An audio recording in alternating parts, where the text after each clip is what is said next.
So the week we started talking about Irene Forner, we did one of our exercises where we would look at a picture and just, write a script or a poem or just write about it. And it was almost an out-of-body experience when I did it. Like, it was as though this unconscious part of me had just sprung forth. And, I'd put pen to paper, I'd come up with an idea and I just wrote. And I kind of think that's what she was trying to do. Like we were talking about in class, her goal wasn't to have people, wait for when the iron's hot and, wait till inspiration strikes, but rather to create it within themselves. And I think through this exercise, I kind of see what she was talking about in the sense that it created this unconscious experience for me where I could just write out everything I thought and then going back and rereading it just to see what had sprung forward and then taking that almost unconscious part of myself and then editing it down to make some sort of story. And I think if that was her goal, then it was one that allowed people to express creativity without having to wait for the right story to come up. They could create it from anything, and I think it was a really surreal experience going through it, for me at least. So eventually we then started talking about surrealism. And one of the biggest things that I thought about when we were talking about surrealism is the fact that I think it's a comedy. Like, I think that might be my biggest question I would have had over the this log period so far, is what is the difference between surrealism and comedy? Because they both seem to be sort of these out there things that ultimately get people to laugh. Now, to be honest, I don't think it's super important to, make that sort of distinction. It can be helpful in classifying pieces, but it's not like it changes, the genre. Like, they're both really funny, they're both kind of out there. Surrealism might have, specific elements that comedy doesn't. Choral speak, song, dancing, that sort of thing are more common in surrealism, but doesn't necessarily have to be in comedy.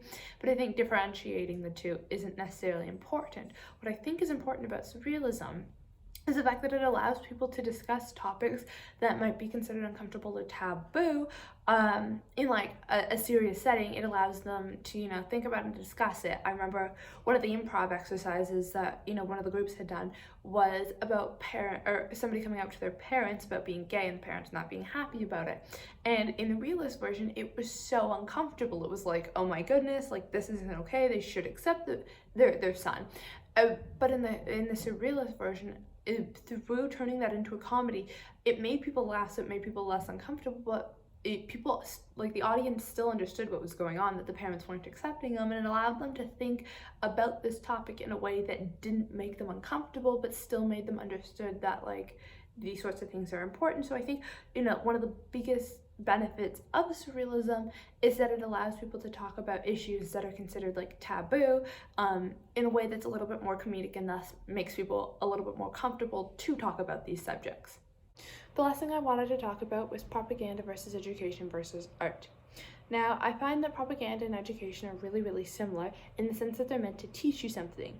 But propaganda is meant to teach people to believe or agree within a very specific point of view that's designated by a third party, whether that be the speaker or another organization, whereas education is meant to teach people on the subject material in general.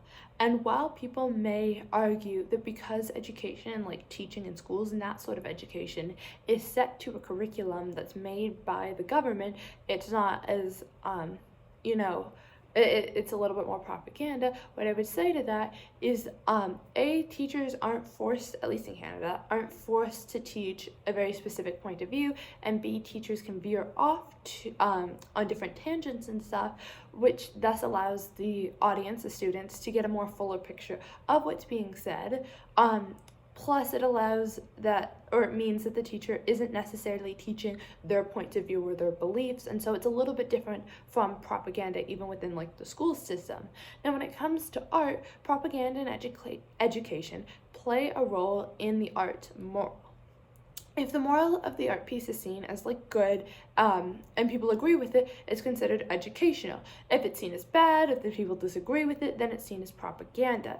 But what I think Brett was trying to do in pulling people out of the entertainment aspect of theater is to get them to think about not whether or not they agree or disagree with the moral, but to focus on the message itself, and what they can get away from the message, whether that be the hidden message, the one that's blatantly obvious in the piece.